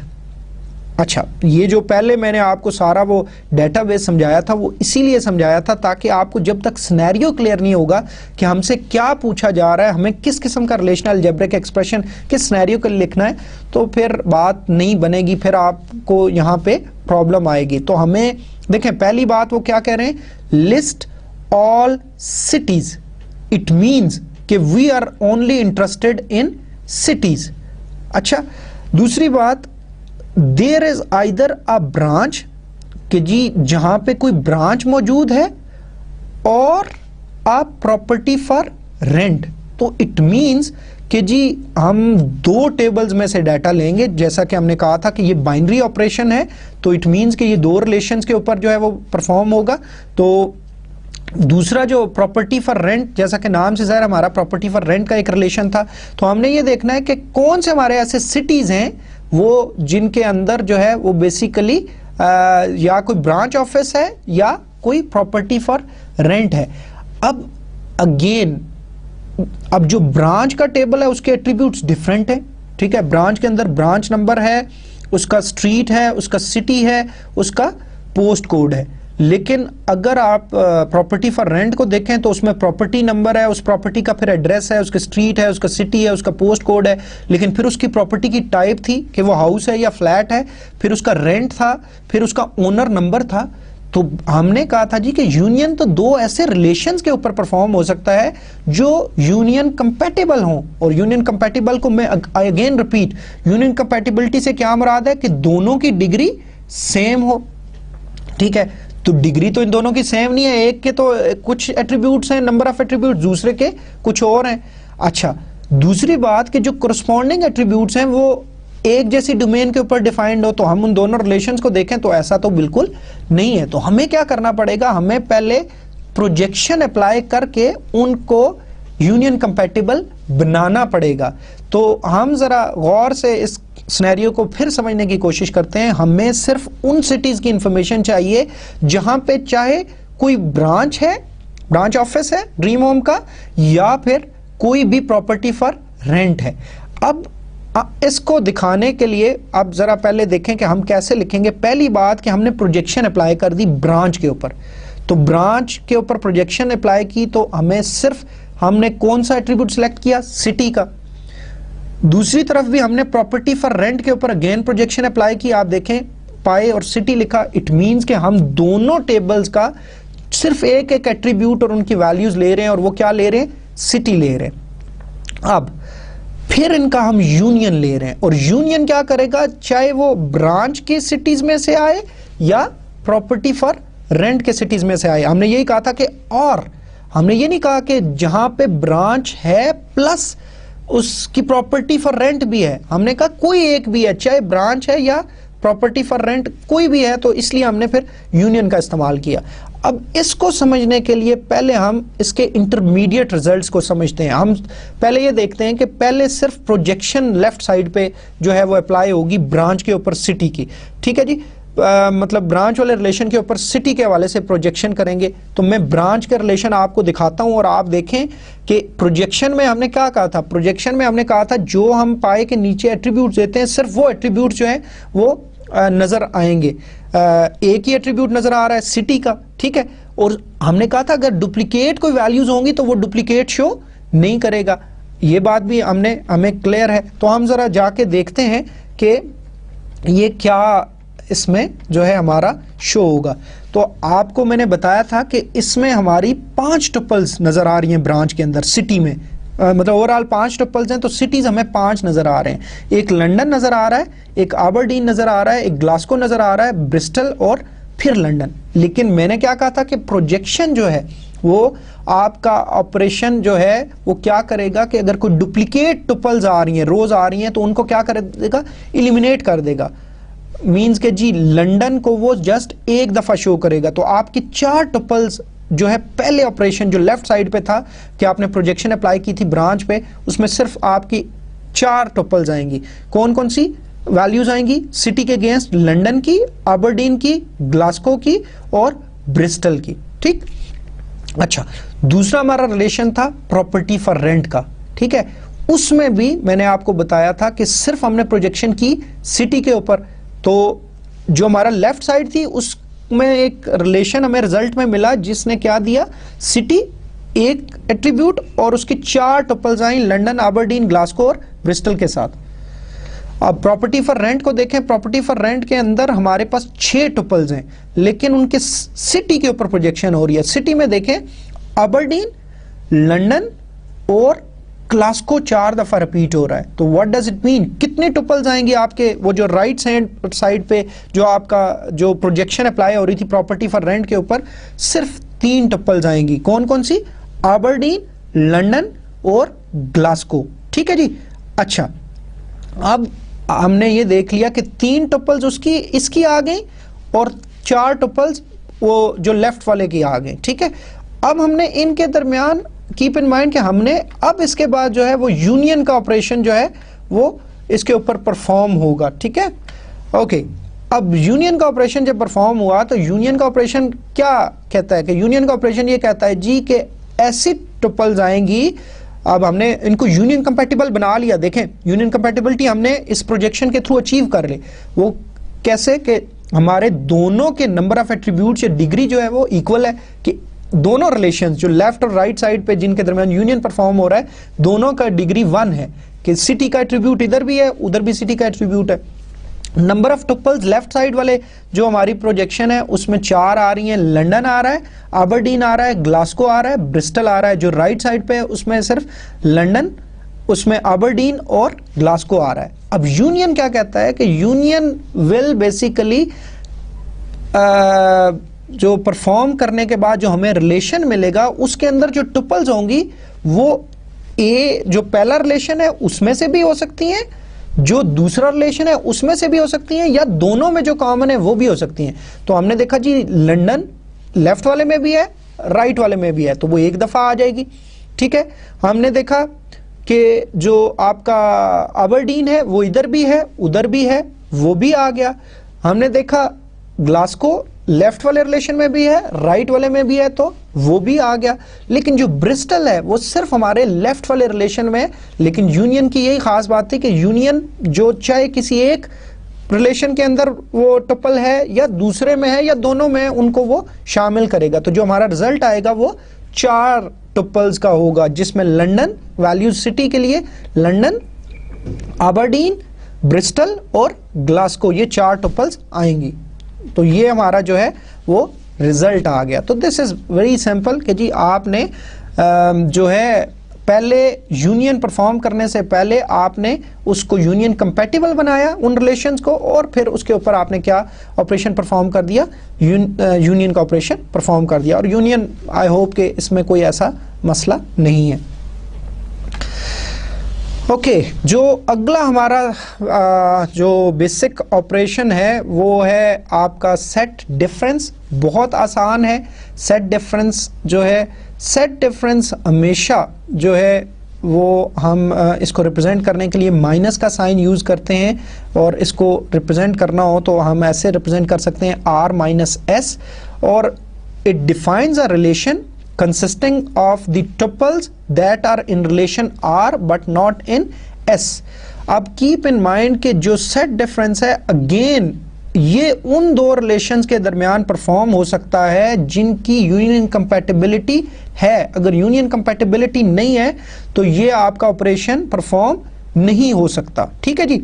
और इसकी जो डेफिनेशन है या इसको समझना बहुत आसान है कि जो पहला लेफ्ट साइड पे आपका ऑपरेंड है, जो रिलेशन है, उसकी ऐसी टपल्स जो आपके दूसरे वाले रिलेशन जो कि आपका माइनस के बाद आ रहा है उसमें जो मौजूद नहीं है, वो वाली टपल्स इसके नतीजे में आ जाएंगी। और फिर अगेन लॉजिकली आपको अब देखें कि मतलब ये बहुत वाज़ेह सी बात है कि आपका यूनियन कंपैटिबिलिटी ना हो तो इस बात की लॉजिक ही नहीं बनती।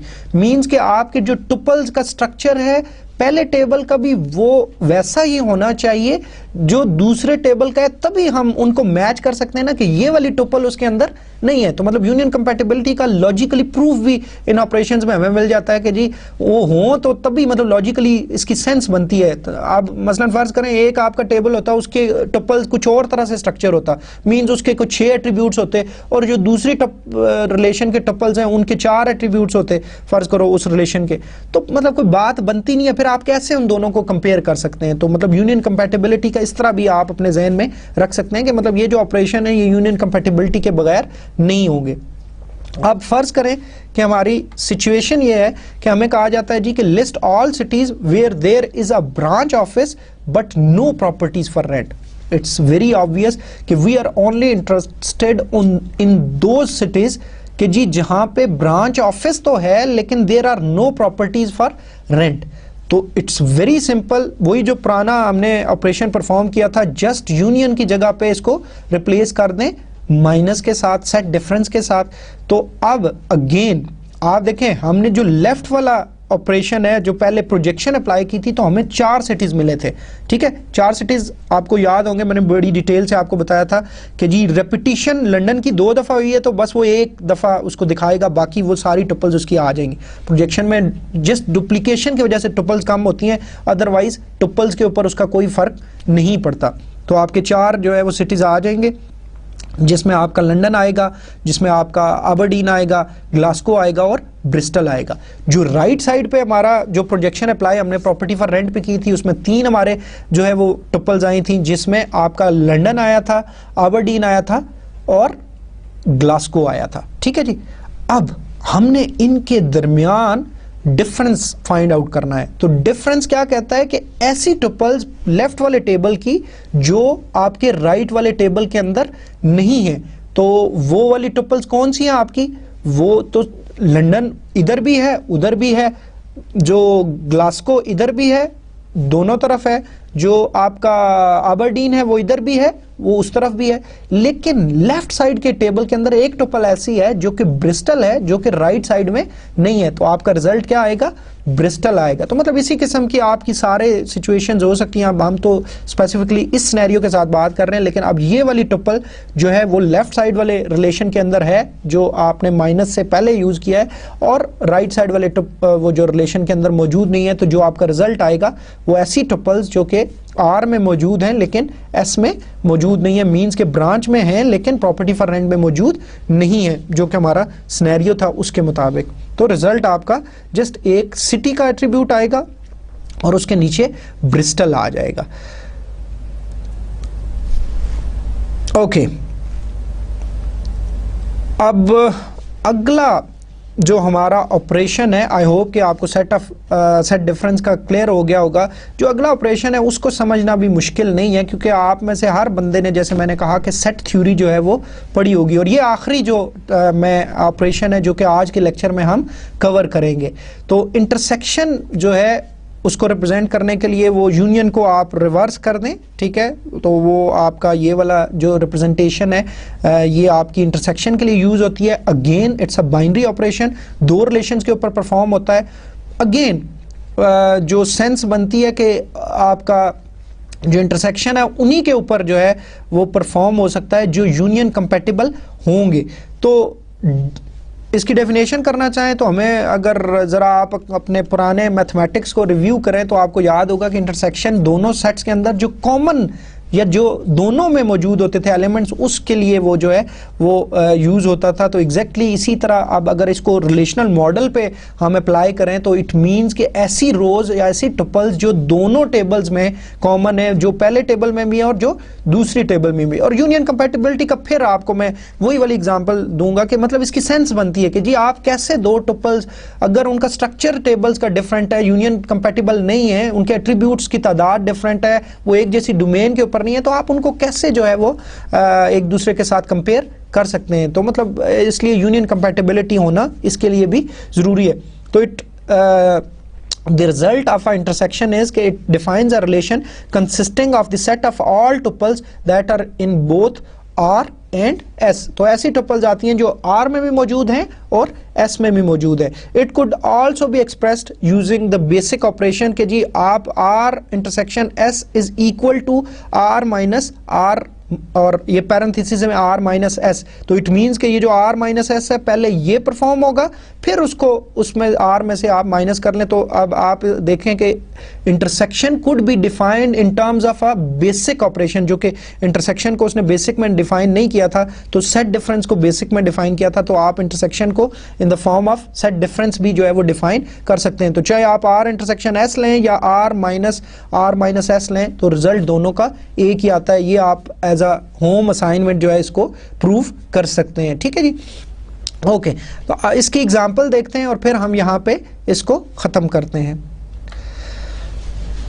अच्छा, अब सिचुएशन हमारी तकरीबन वही वाली है, ठीक है जी। हम उसको देख लेते हैं कि जी हमारा सिचुएशन ये है कि list all cities where there is both a branch office and at least one property for rent.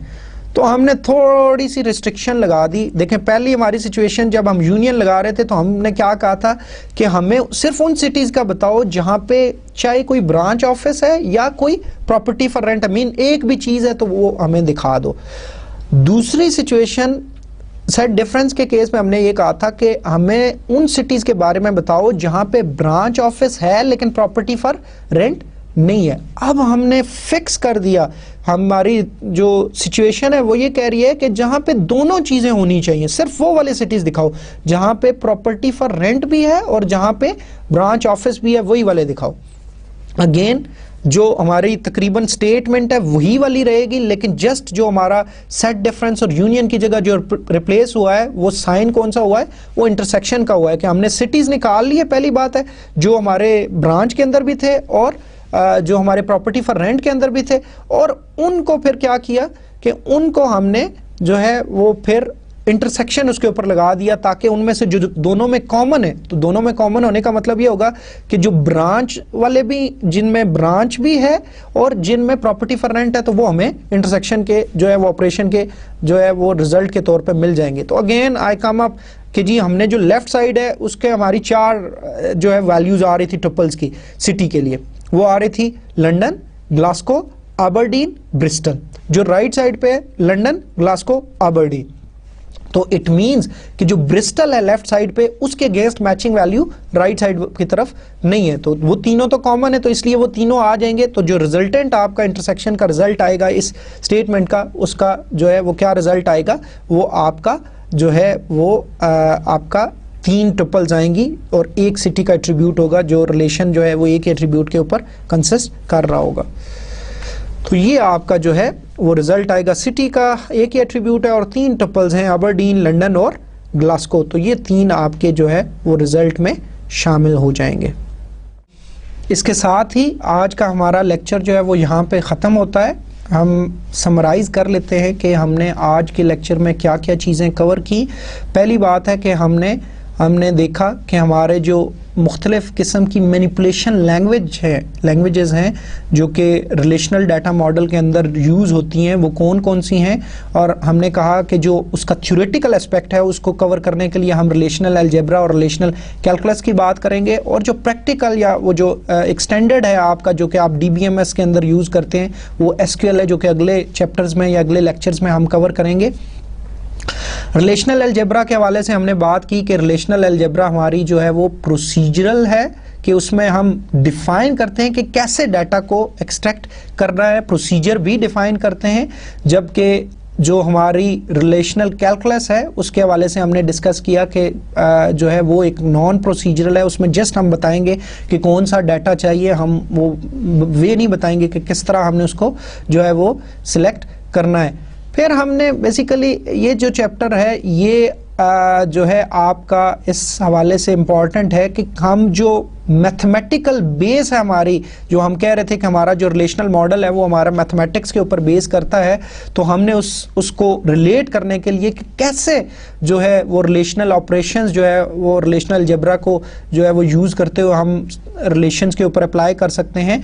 और अगर आप ये चीज़ सीख लेते हैं तो आपको SQL सीखने में बहुत ज़्यादा आसानी होगी। तो मतलब इस हवाले से ये बहुत ज़्यादा क्रूशियल है या क्रिटिकल है कि आप इनको अगर तवज्जो से देखते हैं, सीखते हैं, तो फिर जो है आपको SQL के समझने में बहुत ज़्यादा आसानी होगी। क्योंकि जैसे हमने पहले भी डिस्कस किया था कि जो SQL है that depends upon relational algebra और रिलेशनल कैलकुलस, या मतलब उन दोनों के ऊपर जो है वो डिपेंड कर रही है। इसके बाद हमने जो मुख्तलिफ ऑपरेशंस थे रिलेशनल अलजेब्रा को हमने स्टार्ट किया था, और रिलेशनल अलजेब्रा के जो मुख्तलिफ ऑपरेशंस हैं उनको डिस्कस किया था। उनमें हमने कहा कि हमारे पास सिलेक्शन है या रिस्ट्रिक्शन है, कि हमने कहा जी रो वाइज जो हम रिस्ट्रिक्ट करते हैं कि जी कौन कौन सी रोज हमारे रिजल्टेंट टेबल में आने चाहिए, लेकिन एट्रीब्यूट्स पे कोई चेंज नहीं होता, जितने एट्रीब्यूट्स रिलेशन में होते हैं वो सारे आ जाते हैं।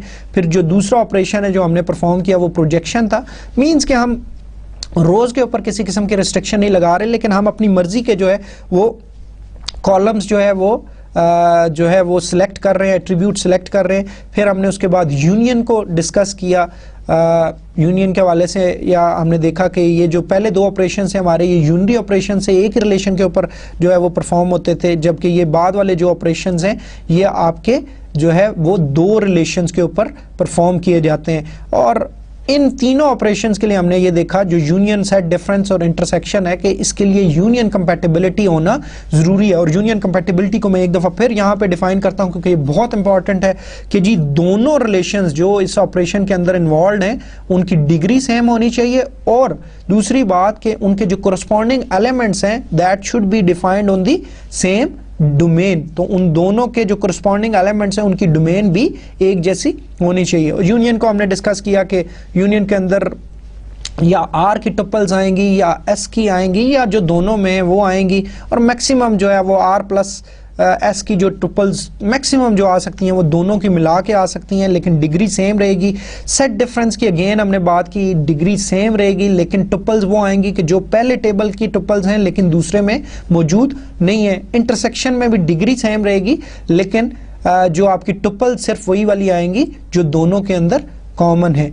तो आई होप कि जी आपको ये ऑपरेशंस क्लियर हो गए होंगे। लेकिन एक चीज़ जो एक एडवाइस है मेरी आपके लिए वो ये है कि चूंकि ये मैथमेटिक्स है और मैथमेटिक्स यू नो कि जी विदाउट प्रैक्टिस बेसिकली आप इसके जो अगर आप इसमें स्किल्स जो है वो बनाना चाहते हैं तो आपको प्रैक्टिस के बगैर जो है वो अचीव नहीं हो सकता। तो आई वुड सजेस्ट यू कि जी आप बहुत ज़्यादा प्रैक्टिस करें, जो बुक्स के अंदर एग्जाम्पल हैं उनको देखें। इसके अलावा भी इंटरनेट से आप सर्च करके ये जो मुख्तलिफ़ किस्म के सिनेरियोज़ हैं उनके लिए ये ऑपरेशंस आप परफॉर्म कर सकते हैं। इंशाल्लाह जो है अगले लेक्चर के साथ फिर दोबारा हाज़िर होंगे।